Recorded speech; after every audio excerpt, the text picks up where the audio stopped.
Cooperative Republic of Guyana, the Guyana Defence Force stands as the guardians of our borders and protectors of our people. Some carry the scars of battle, others the weight of history. These are their stories, raw, unfiltered, and told in whispers until now.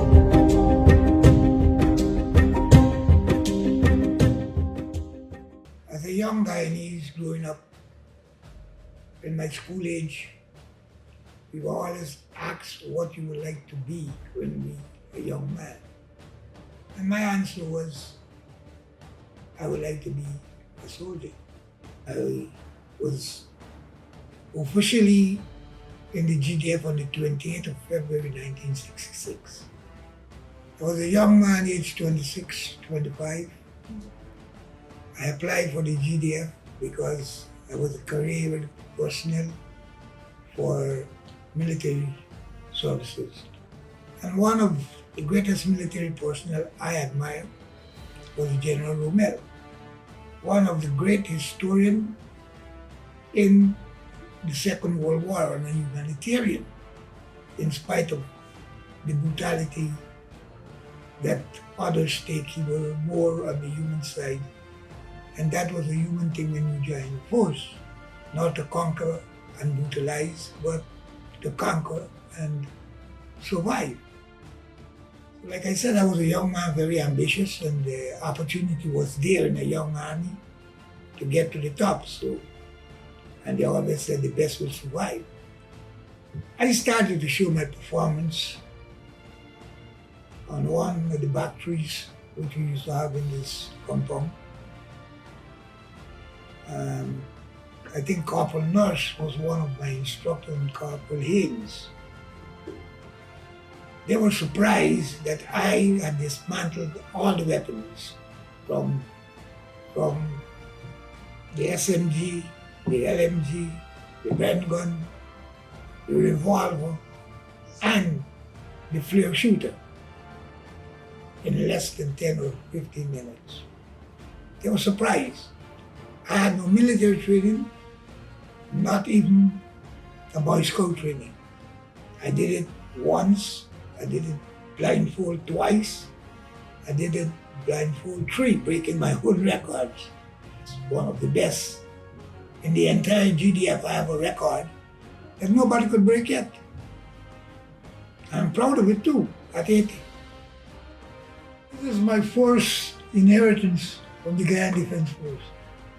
The Green Book, we call it, or what you call a military service record. And anybody cross the gate coming to see Mr. John Persaud, whether he's an officer or a private soldier, they come to break my records. Some would course. I said, if you break it, good for you. If you don't, I'm still there. We were the first set of Guyanese to be trained with live ammunition. When I say life, I mean life. One slip and you die. We used to walk from Borbies to Georgetown. We did it in 1 day and 4 hours. That's why we get the name the Beast Company. Then it was changed from B Company to 2 Company. And we call it GDF Star, because nobody, 1 company or 2 company, they couldn't stop us. We walked from Mackenzie to Georgetown. And I used to carry the Bren gun, which is about 15 to 20 pounds. And I used to walk with the Bren gun all the way from Skeldon to Georgetown, from Mackenzie to Georgetown, from Bartica to Georgetown. And all the frustration. One day we were walking and it was raining. My 2IC was Boeing.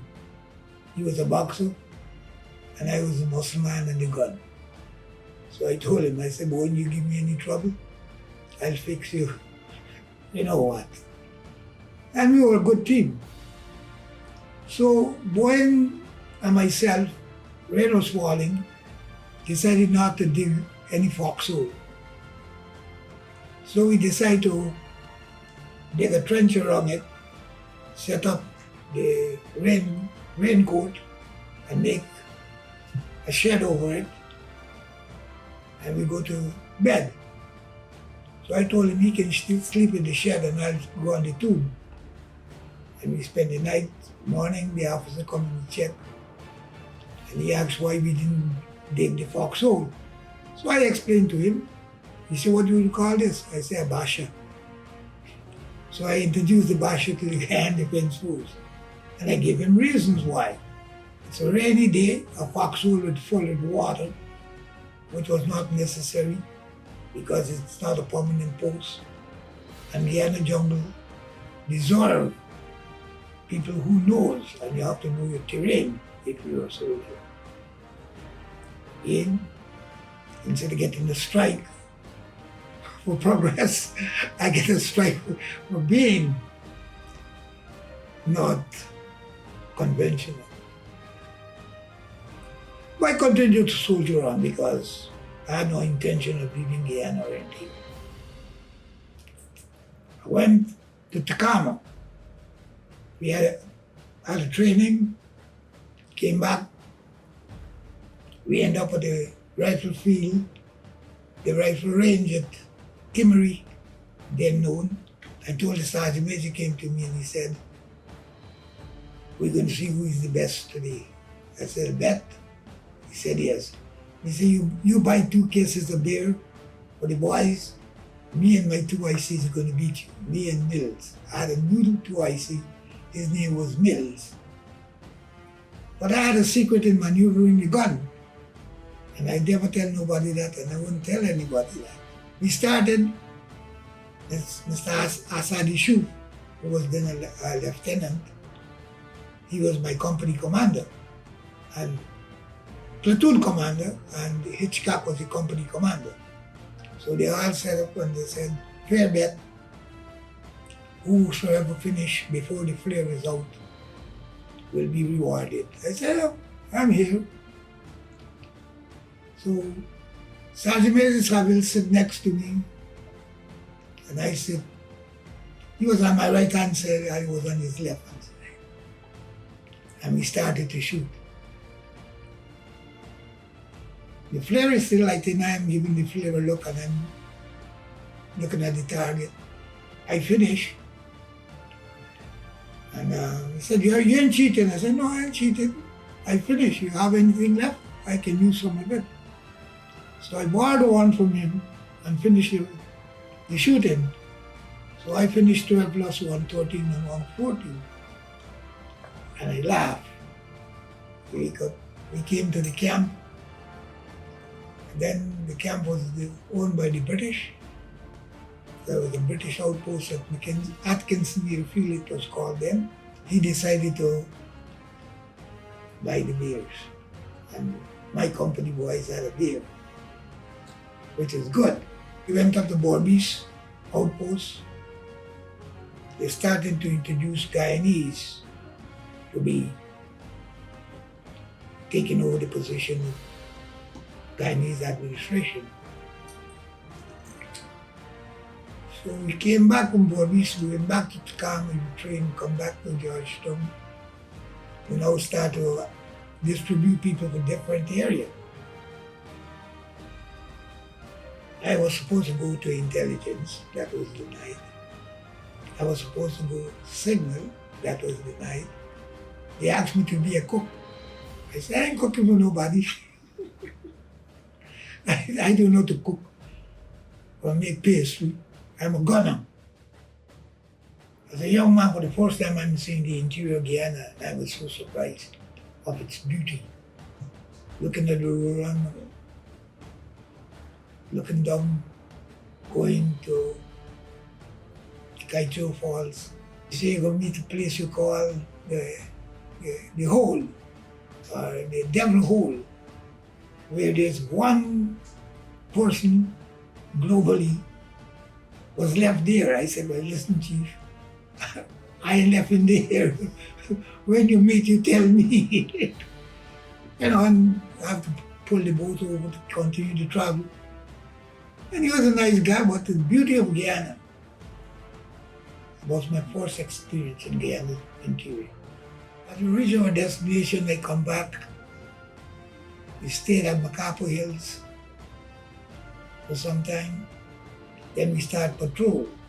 We had some fiberglass boats here and outboard engines, inboard engines. We as old soldiers, and I'm very proud of all my comrades who had served then, that we didn't have a shed or a place to sleep. We had to take the rain, wake up in the rain, cutting trees manually, blisters in your hand with axe.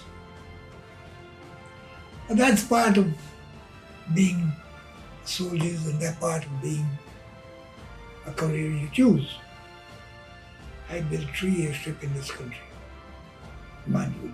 We built one in the Guyana River.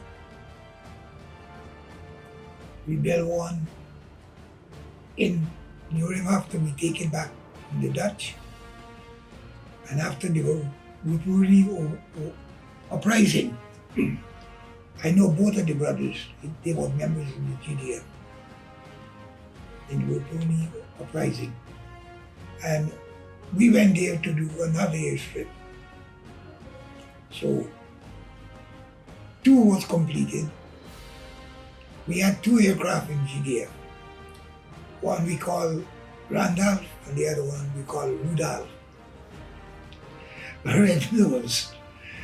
And one was flown by Murphy and one was flown by Vera. And they used to take us in and out of the interior location and supply us with food.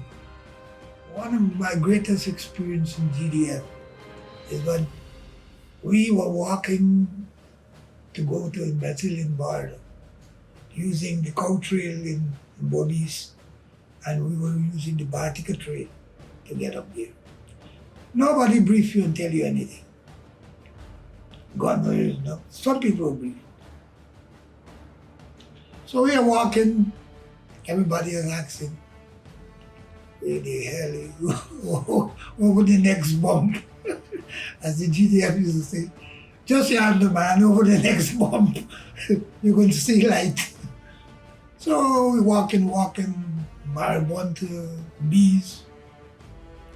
Suddenly, we had men like Colonel Price, Stevenson, West, Martindale, and boys with the pips. So we walk in and somebody opened fire. And I told my officer, I said, so that's a machine gun or an automatic weapon.